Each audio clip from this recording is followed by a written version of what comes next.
Presiden Prabowo Subianto mengucurkan bantuan subsidi upah sebesar total Rp600.000 kepada 17,3 juta buruh.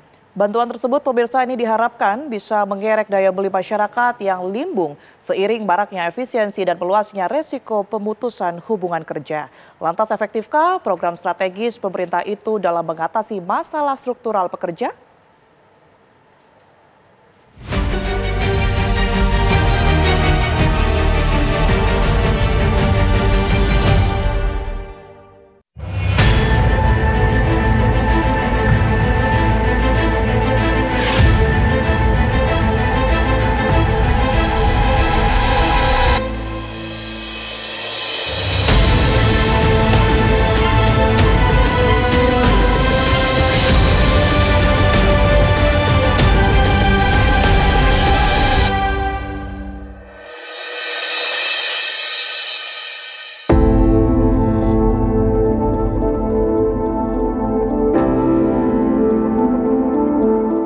Berbagai stimulus diberikan pemerintahan Presiden Prabowo Subianto untuk mengerek konsumsi masyarakat di tengah kondisi ekonomi yang paceklik.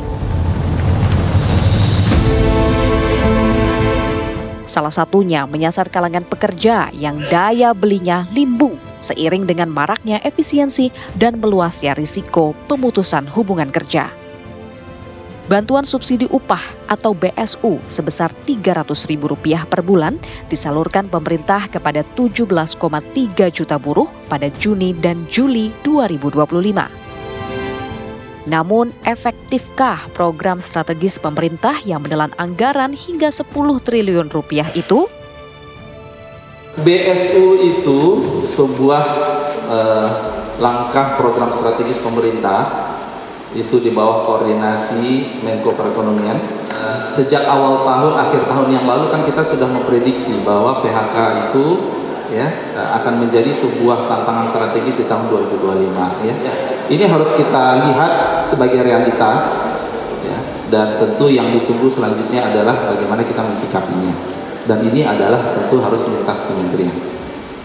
Kemenaker seperti saya sampaikan tadi, dari hilir kita berbicara ada benefit JKP yang sudah kita siapkan, kemudian kita siapkan fasilitas untuk skilling dan reskilling, kemudian kita mensupport full terkait dengan Satgas PHK yang akan dari hulu ke hilir masuk di situ masalah kebijakan dan seterusnya.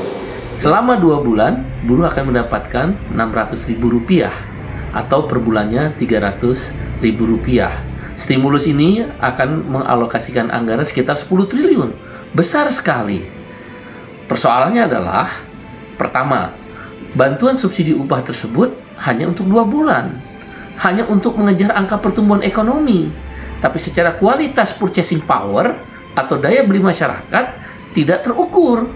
Setelah 2 bulan, bagaimana? Pasti daya beli akan turun lagi. Kriteria penerima bantuan subsidi upah diatur dalam Peraturan Menteri Tenaga Kerja Permenaker Nomor 5 Tahun 2025 tentang pedoman pemberian bantuan pemerintah berupa subsidi gaji atau upah bagi pekerja. Mereka yang berhak menerima BSU adalah pekerja penerima upah atau pekerja formal dan guru honorer. Selain itu, buruh harus terdaftar aktif sebagai peserta jaminan sosial ketenagakerjaan sampai bulan April 2025. Calon penerima BSU adalah pemilik gaji maksimal Rp3,5 juta atau setara dengan upah minimum per bulan. Tidak sedang menerima subsidi program Keluarga Harapan, serta bukan aparatur sipil negara, anggota TNI, dan kepolisian. Penyaluran BSU masih sama dengan yang dilakukan pemerintah pada periode 2022 lalu, yakni diberikan secara tunai kepada penerima melalui bank milik negara dan kantor pos.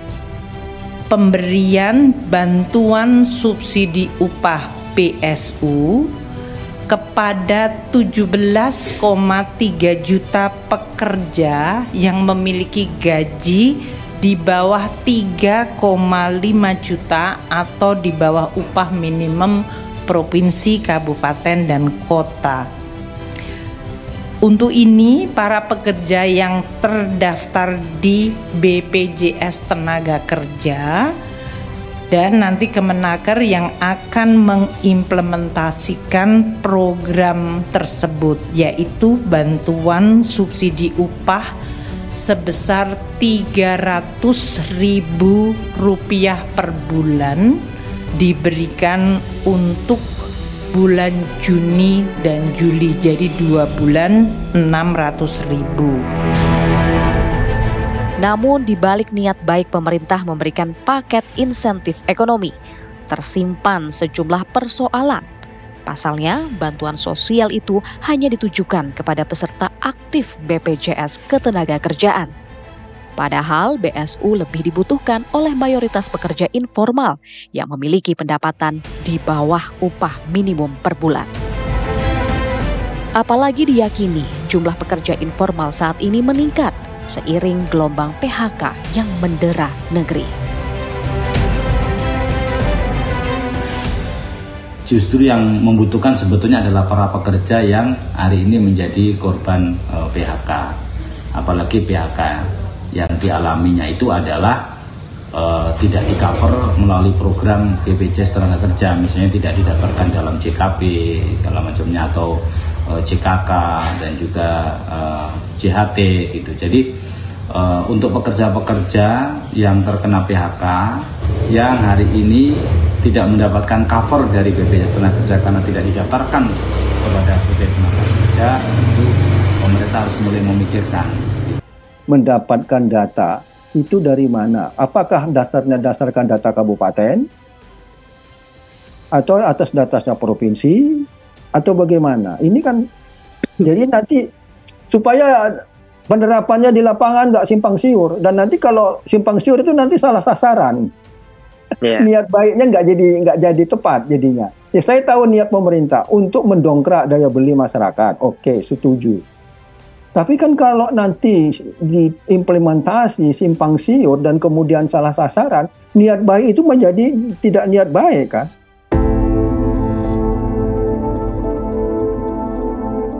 Kelompok buruh juga menilai stimulus yang diberikan pemerintah hanya berefek sementara dan tidak mengatasi masalah struktural pekerja. Lemahnya pengawasan pemanfaatan BSU juga menjadi pekerjaan rumah, kala penerima justru menggunakan bantuan tunai tersebut untuk kepentingan non-produktif. Bagaimana mungkin daya beli nasional bisa terdongkrak? BSU yang selama ini diberikan dalam 2 bulan nanti itu hanya untuk menyasar guru dan tenaga honorer serta buruh yang menjadi peserta BPJS. Persoalannya adalah banyak buruh yang tidak menjadi peserta BPJS. Itu kan kesalahannya pengusaha, bukan kesalahan buruh. Bagaimana mereka yang jumlahnya jutaan orang, bahkan puluhan juta, mereka tidak menerima BSU. Dengan demikian peserta yang bukan dimasukkan dalam kategori peserta BPJS ini, peserta BSU tersebut tidak mendapatkan BSU. Maka daya beli juga tidak akan mencapai seperti yang diharapkan oleh pemerintah. Program bantuan subsidi upah diharapkan bisa mendongkrak daya beli pekerja. Namun, agar dampaknya berkelanjutan, pemerintah sudah semestinya mengembangkan kebijakan tambahan yang mampu mendorong pertumbuhan industri dan memitigasi risiko meluasnya pemutusan hubungan kerja.